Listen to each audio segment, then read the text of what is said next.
Dios les bendiga, hermanos, en esta preciosa mañana.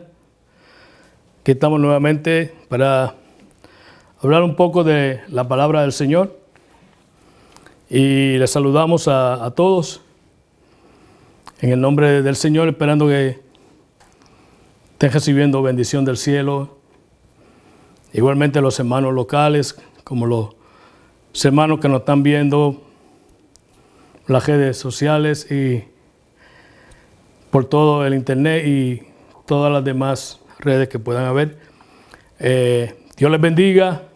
Saludamos los hermanos de Yauco, de la iglesia de Yauco, Puerto Rico, iglesia que pertenece allá en Yauco, en la calle Matienzo Cintrón, los hermanos que están regados acá en Estados Unidos. Dios les bendiga, de parte del hermano Leo.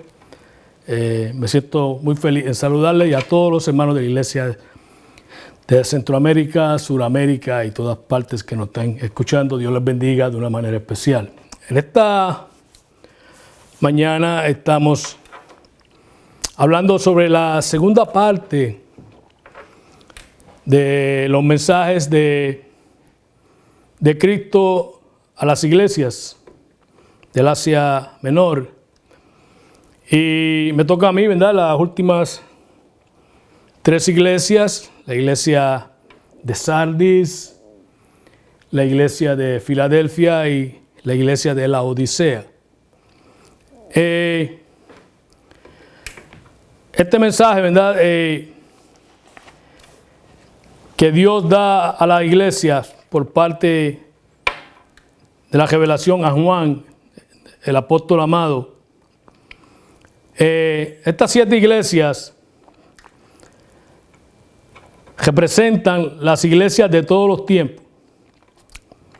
O sea, esta iglesia no representaba solamente la iglesia de aquel tiempo, de aquellos años, sino que es el modelo de iglesia que presenta todas las etapas que han habido desde esta revelación a las iglesias presentes en aquel momento, y también un mensaje actual y un mensaje futuro.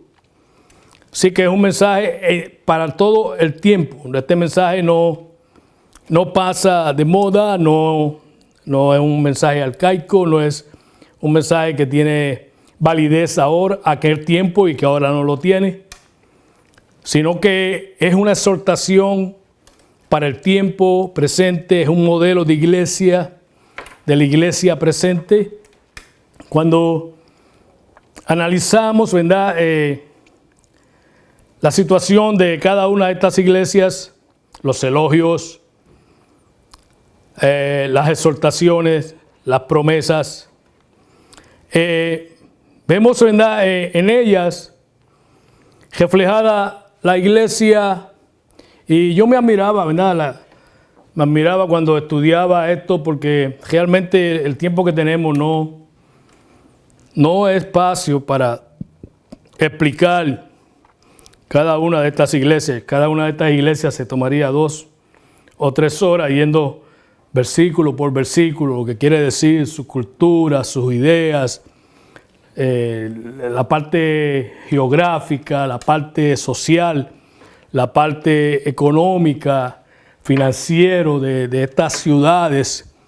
Todas estas cosas influyeron en la conducta de estos creyentes, de cómo ellos actuaban y cómo ellos fueron cambiando de lo bueno a lo peor, hasta que llegaron a una condición que Dios tuvo entonces que exhortarles de una manera fuerte, porque Dios, ¿verdad?, a la misma vez que elogia y bendice a los que le son fieles, también amonesta a aquellos que no son fieles. No porque quiera hacerle mal, sino porque es un Dios de amor, un Dios de misericordia, que lo que quiere es el bien. Como dice él, yo lo que tengo son pensamientos de bien. Y Dios lo que quiere es el bien para la iglesia, ya sea en una forma colectiva o en una forma individual. Entonces, no quiere decir que solo habían 7 iglesias en aquel tiempo en el Asia Menor, sino que cada una de estas iglesias representaba un grupo de iglesias de esa región. O sea, escribe la iglesia de Filadelfia, no quería decir que había una sola iglesia en Filadelfia, sino que la iglesia esta que Juan le escribe, la iglesia de Filadelfia, era una iglesia que era la líder, la iglesia grande, la iglesia madre que a veces llamamos. Y de estas iglesias salían otras iglesias, lo que llamamos a veces capillas, o otros grupos separados en otros lugares, en otra localización. Entonces, esta iglesia grande, la iglesia de Filadelfia, era la que representaba, igualmente que toda la iglesia, ese grupo de iglesias. Pero no quiere decir que solamente había una iglesia, sino que había muchas iglesias. Entonces, por eso, ¿verdad?, que cada una de estas iglesias representaba un grupo de la iglesia en esa región. Primeramente, ¿verdad?, para entrar, porque como dije, el tiempo es corto, la iglesia de Sardis es la primera iglesia que vamos a encontrar.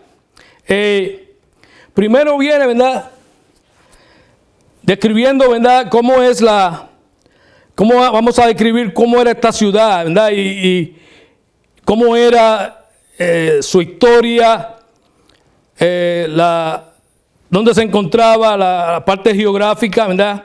Dice que Sardis contaba con una larga historia como puesto militar, estratégico, ubicado en una importante ruta. Eso era algo que identificaba a cada una de estas ciudades. Era el lugar donde se encontraban, donde estaban localizadas. Era un lugar estratégico, era un lugar donde las ayudaba a ellas a ser fortalecidas económicamente, financieramente, por el lugar donde se encontraban, por su cultura, por los habitantes que habitaban en ellas, las cosas que hacían, los productos que tenían, su condición física, los minerales que tenían. Todas estas cosas ayudaban a cada una de estas ciudades a ser unas ciudades importantes en esa región, y eran ciudades punto, ¿verdad?, para comerciar y para enriquecerse y para crecer financieramente. Alguien que tuviera intenciones de económicamente crecer y enriquecerse, pues estas ciudades estaban localizadas en lugares estratégicos que las ayudaban a que esta gente se convirtieran en gente ricos y de gente de pudor, gente de mucha importancia socialmente hablando. Y dice, ¿verdad?, que la ciudad fue originalmente construida en la escarpada cima de una montaña, o sea, en lo alto de una montaña, y más tarde allí se construyó una acrópolis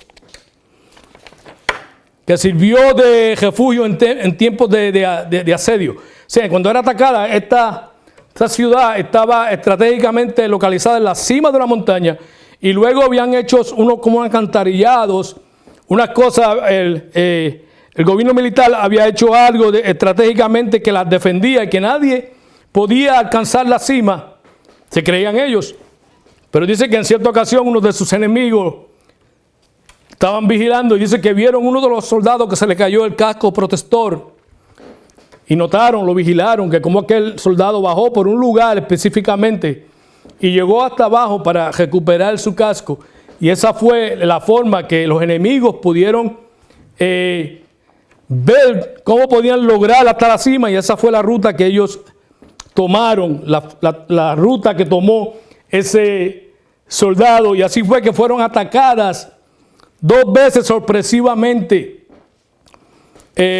y fueron derrotadas y atacadas fuertemente porque ellos se creían que eran intocables, pero dicen que en una forma como ladrón vinieron estos enemigos. Por eso es que la referencia más tarde de los versículos, el Señor dice que vendré como ladrón a ti, para que ellos se acordaran de que la misma forma que los enemigos la habían atacado a ella en una forma repentina, de repente, de sorpresa, así mismo el Señor iba a venir hacia ellos para castigarlos.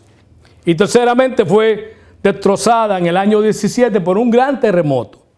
Así que, ¿verdad? Esta es la historia, ¿verdad? De esta ciudad. Entonces, dice, primero viene la reprensión, que está en el capítulo 3, capítulo del 1 al 3. Cambiando el orden primero que había existido en las iglesias primeras 4 iglesias, primero eran elogiadas y después reprendidas, pero aquí cambia el orden y primero viene la reprensión y después viene el elogio. ¿Verdad? Y le dice entonces, ¿verdad? Le dice, escribe el ángel de la iglesia, como todos los demás, ¿verdad? Comienzos. Al ángel de la iglesia en Sardis, el que tiene los 7 espíritus de Dios, hablo aquí del Espíritu Santo, las 7 estrellas, dice que yo conozco tus obras, que tiene el nombre de que vives y estás muerto. Esto es una acusación tremenda, ¿verdad? Que el Señor le hace a esta iglesia. Los 7 espíritus de Dios, es el Espíritu Santo, habla de la perfección, de la totalidad, de lo ser completo. El número 7 era un número usado bastante en la Biblia desde el Antiguo Testamento, ¿verdad? Y queremos que entendemos que es el número de la perfección. Y 7 candeleros, que son las 7 iglesias, y los 7 ángeles de las iglesias. Todo se refiere a 7. Si usted ve el libro de Apocalipsis, ese número se va a repetir en muchas veces. Les dicen el Señor a esta iglesia, ¿verdad? Tratando de resumir. Dice que ellos tienen apariencia de que están vivos, pero están muertos. Viven de una apariencia espiritual que no existe. Fíjense.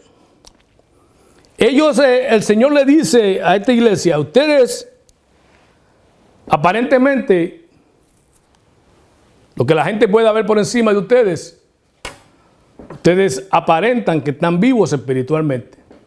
Pero yo, que conozco tus obras y que el Espíritu Santo hablando, y el Espíritu Santo que es Dios, parte de la Trinidad, que también es omnisciente. Nosotros podemos engañar a la gente. Nosotros podemos engañar a cualquier persona. Y muchas veces somos engañados por la apariencia. Si fuéramos a preguntar, yo creo que la mayoría de la gente que me están escuchando pueden decir, hermano Leo, usted está correcto. Hemos sido engañados muchas veces por la apariencia. Porque cualquier persona puede aparentar. Es fácil aparentar algo y no serlo. Pero Dios, con Dios no va eso. Porque uno de los atributos de Dios exclusivos es que Dios es omnisciente. Y yo puedo engañar a cualquier líder. Puedo engañar a cualquier liderazgo de la iglesia, persona que sea líder, pastor, oficial, diácono. Pero hay alguien que yo no puedo engañar. Y ese se llama Dios. A Dios yo no lo puedo engañar. Porque Dios conoce lo más íntimo de la mente, del corazón. Dios sabe de dónde provienen las intenciones. Dios sabe de dónde salen las conductas. Dios sabe por qué yo me comporto de esta manera, por qué yo me comporto así. Dios sabe si cuando yo digo a alguien te amo, Dios sabe si verdaderamente yo lo amo. Usted puede decirle yo te amo a alguien y la gente puede volverse, wow, el hermano me dijo que me ama, qué tremendo.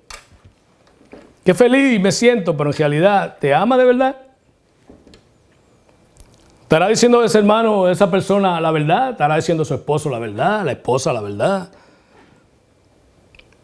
¿O están diciendo solamente un te amo por alguna conveniencia, con alguna intención negativa, con un propósito de alcanzar algo que desea, un capricho. Entonces la persona viene con estas palabras y quizás palabras dulces, pero quizás en lo más profundo del corazón, digo quizás porque yo no conozco, yo no soy omnisciente.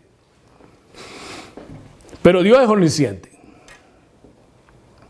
Entonces Dios, que conoce los corazones, conoce toda mi actuación, por qué yo hago las cosas, con qué intención las hago, por qué las hago.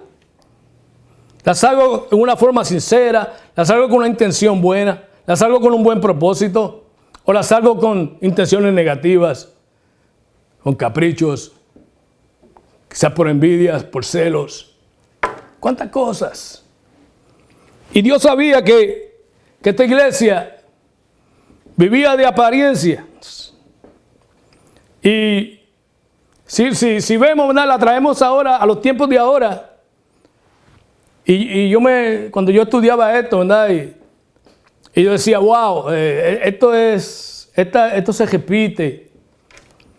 Estas situaciones de la iglesia de Sardis no es una situación que nunca volvió a suceder, sino que es una situación que se repite en todas las historias.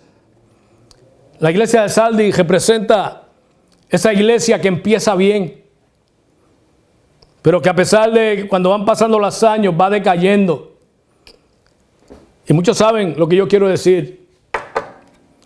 Hay muchas personas que empiezan bien, como se lo escribió a la iglesia de Éfeso, mensajes tienen parecido muchos de ellos en el fondo, ¿verdad? En las reprensiones y en las promesas también. Pero dice que Dios, ¿verdad? Conociendo el corazón de ellos, le dice, ustedes aparentan estar vivos espiritualmente, pero espiritualmente ustedes están muertos. Cualquiera podría decir que ustedes están bien. Cualquiera podría equivocarse y decir que ustedes están bien. Pero ustedes lo que tienen es una apariencia de que están vivos, pero están muertos. Sardis tipifica de manera excelente a las iglesias que comienzan bien, pero al pasar de los años van decayendo, empiezan a vivir de las glorias pasadas. Esta situación indica en la iglesia, indica que este mensaje fue escrito mucho después de haber sido fundada esta iglesia. Y le hace, ¿verdad? Quiere decir que cuando Juan le escribe este mensaje a la iglesia, ya esta iglesia había sido mucho tiempo que había sido fundada. Eso es quizás unos 15 o 20 años atrás. Y con el tiempo iban decayendo, ¿verdad? Y eso, ¿verdad? Es terrible, ¿verdad? Esto es una realidad y la vemos, ¿verdad? Hay iglesias que viven de las glorias pasadas y uno va a ellas y la gente dice, aquí antes se movía el Señor, esto antes quiere una gloria, pero eso no vale. Eso no vale. Aquí antes estaba el Señor, aquí antes el Señor hacía grandes cosas, aquí antes el Señor venían los dones del Espíritu, pasaba esto, sucedía aquello, pero ahora, está pasando ahora, todavía sigue siendo esa iglesia llena del Espíritu, o ha caído en filosofías y ha caído en esto y en estas cosas, y en esto que ya están en la misma condición que de la iglesia de Sardis, que solamente lo que aparentan es una apariencia de estar vivos espiritualmente. Usted las ve actuando y haciendo esto y haciendo lo otro, pero espiritualmente están muertos. Y es una triste realidad decirlo. Pero la persona que está espiritualmente decayendo y que está muriendo poco a poco se nota. La persona se nota cuando el espíritu está muriendo, ya se está casi para los últimos suspiros espiritualmente. Hay unas cuantas características que caracterizan a estas personas que no quiero enumerarlas ahora porque tomaría mucho tiempo. Las dejo para que usted piense en su casa, pero usted puede notar cuando una persona está muriendo espiritualmente, los cambios que van pasando, como cuando una persona se está muriendo físicamente. La persona empieza a traer unos cambios físicos, unas dolencias, unos dolores, ciertas cosas que vienen poco a poco, hasta que ¡pum!, llegaron a una enfermedad que tronchó, ¿verdad?, la vida. Porque poco a poco fueron entrando en unas enfermedades físicas, y así es la iglesia espiritualmente. Poco a poco se ha ido enfermando. Una iglesia enfermiza ha ido enfermando poco a poco hasta que esa enfermedad ya no tiene remedio. Ha subido unos escalones tan grandes que se le hace difícil. Por eso es que Dios, ¿verdad?, acortando, le hace una advertencia. Acuérdate pues lo que has recibido y oído, y guárdalo, y arrepiéntete, y da una vuelta. Dios es un Dios de misericordia. Dios no quiere que nadie se pierda. Pues si no velas, vendré sobre ti como ladrón, y no sabrás a qué hora vendré sobre ti. Vendré como esos ladrones que te han atacado de sorpresa y que no sabía cuándo venía, pero vinieron y te castigaron. Pero tienes unas pocas personas, porque siempre hay un remanente, ¿verdad?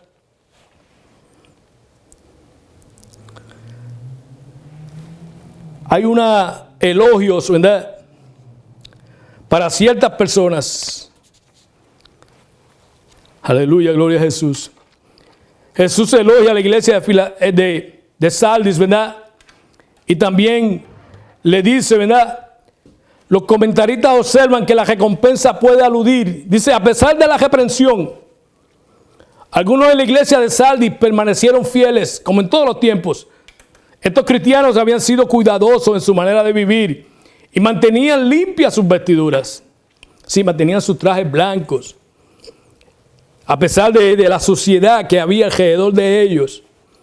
Ellos hicieron un esfuerzo, se sacrificaron, se santificaron y mantuvieron sus vestiduras blancas, y Dios recompensa esto. Habían escuchado al Espíritu respecto a las obras continuas de la santificación. Sabían lo que era santificarse para Dios, separarse de aquello inmundo, de todo aquello que estorbaba en tener una buena relación con Dios.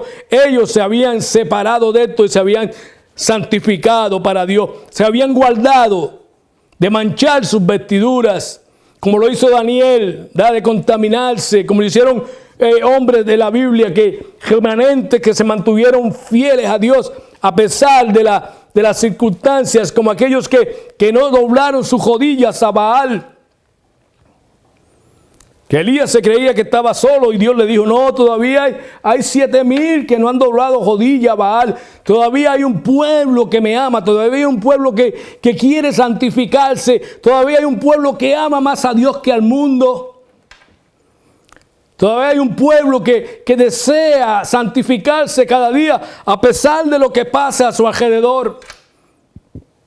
Que no es un pueblo que se deja llevar por las mayorías, por las corrientes, por los muchos, sino que hay un pueblo que ha mantenido firme su comunión con Dios, ha mantenido firme la sana doctrina, la sana palabra del Señor, y en medio de un mundo que se tambalea y un mundo que una decadencia espiritual tremenda que no se puede medir, han mantenido el faro ardiendo en medio de las tinieblas.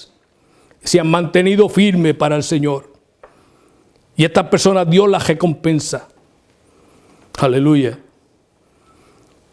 Observa que la recompensa puede aludir a la procesión de la victoria romana, cuando él le dice, ¿verdad?, en el capítulo 3, pero tienes unas pocas personas en Sardis que no han manchado sus vestiduras y andarán conmigo en vestiduras blancas porque son dignas. Al que venciere será vestido de vestiduras blancas, y no borraré su nombre del libro de la vida, y confesaré su nombre delante de mi Padre y delante de sus ángeles. Hay una recompensa para los fieles. Pero Dios no solamente quiere que los fieles y aquellos que no han manchado, sino también que los que están mal se arrepientan. Por eso es lo que Dios quiere, que la gente se arrepienta, que mire su condición espiritual.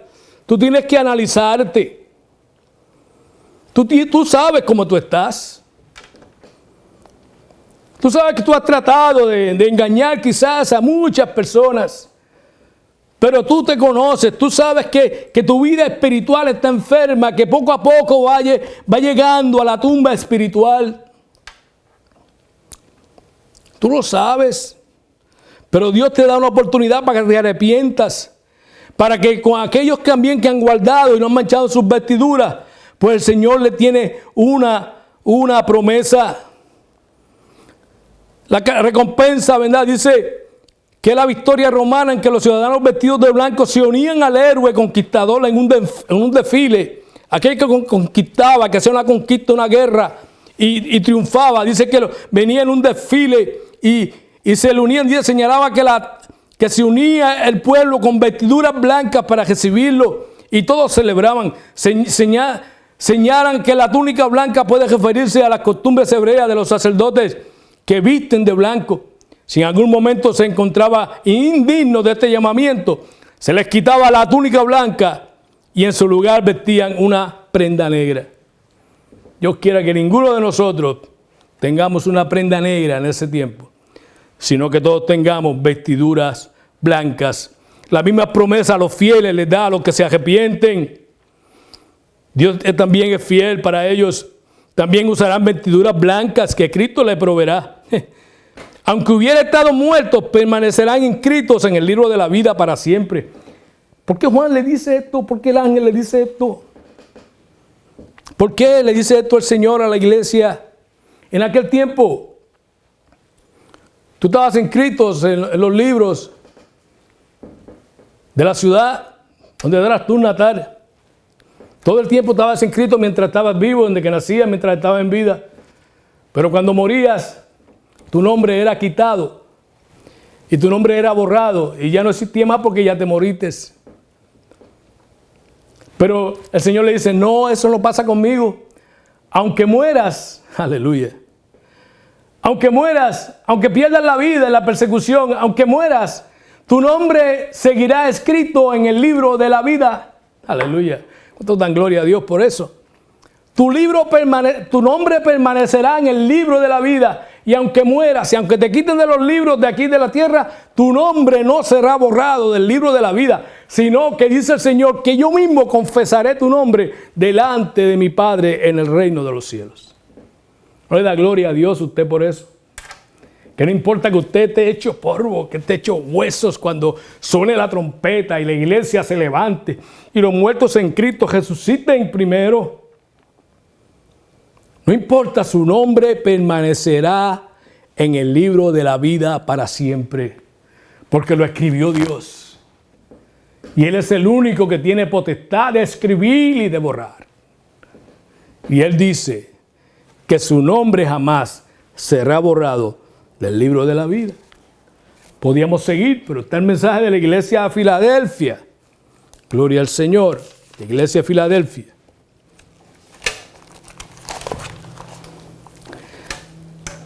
Dice, la iglesia de Filadelfia recibió su nombre del antiguo rey Atalo II. Demostró tal lealtad a su hermano fallecido que la gente lo llamó Filadelfo, griego para amor al hermano, eso es lo que significa en griego. Compartió este nombre con una nueva ciudad, Filadelfia. Estaba ubicada a lo largo de una importante ruta de viaje y sorprendentemente yacía sobre la falla activa de una zona sísmica, que esto prácticamente en el mensaje tiene que ver porque al estar en una zona sísmica, pues esto no le ayudó mucho. Este hecho geográfico se relaciona con el mensaje que Jesús envió a la iglesia. Esta iglesia comienza con un elogio y no tiene ninguna reprensión. Qué lindo. Jesús elogió a la iglesia de Filadelfia y no tuvo reproche para ella. Inició su carta describiéndose él mismo como santo y verdadero, el griego. Esto traduce el santo y verdadero.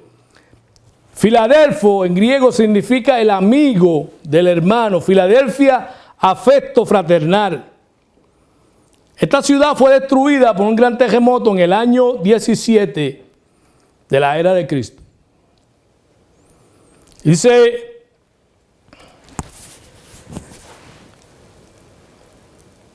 da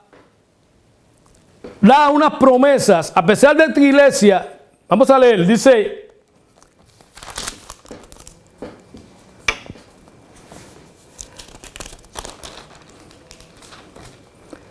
escribe el ángel a la iglesia en Filadelfia. Esto dice el santo, el verdadero, descripciones que el Señor se da de él mismo. El que tiene la llave de David. Esta llave de David se refiere a una profecía en Isaías 22:2, donde el profeta reprende a aquel mayordomo, ¿verdad? Entonces le dice, estas llaves se le darán a alguien, hablando proféticamente, refiriéndose a Jesús. Y él tendrá la potestad de abrir y cerrar, y más nadie puede abrir y cerrar, y se le da llamado el Hijo de David, la llave de David, el cual abre y ninguno cierra, y cierra y ninguno abre. Dice, yo conozco tus obras. Amén, aleluya. He aquí, he puesto delante de ti una puerta abierta, la cual nadie puede cerrar, porque aunque tienes pocas fuerzas, has guardado mi palabra y no has negado mi nombre. A pesar de que esta iglesia es una iglesia débil, quizás financieramente, una iglesia pobre, no tenía mucha influencia como las otras iglesias, pero espiritualmente era una iglesia rica, estaba llena del poder de Dios, estaba llena de la gracia de Dios. Era una iglesia que amaba a Dios y se había guardado para Dios. A pesar de que tenía enemigos en la ciudad, lo que se llamaban la sinagoga de Satanás, aquellos judíos que se las echaban de que eran verdaderos judíos, pero que Dios le dice, no eran nada, no son nada. Son sinagogas de Satanás y un día postrarán delante de ustedes y dirán que ustedes son los verdaderos. Qué lindo el Señor. El Señor defiende su iglesia, hermano. Dice, pero por cuanto has guardado la palabra de mi paciencia, yo también te guardaré de la hora de la prueba que ha de venir sobre el mundo entero para probar a los que moran en la tierra. Es una gran promesa. Lo que está hablando nuestro pastor, es una gran promesa. La iglesia, aquellos que le son fieles a Dios, lo que Dios le dice a la iglesia de Filadelfia, es, yo te voy a guardar. Tengo promesas para ti de la hora de la prueba, de los juicios que vendrán sobre la tierra. Yo te voy a guardar. Aleluya. Yo te voy a cuidar. Por cuanto tú has guardado mi palabra, yo también te guardaré a ti. Algo recíproco. Lo que tú haces conmigo, yo lo voy a hacer contigo. Tú me has guardado mi palabra, yo te guardaré de la prueba. Te guardaré del momento difícil. Te guardaré el momento cuando la ira de Dios sea derramada, los juicios de Dios sean derramados. Tú estarás guardada, estarás protegida por mí.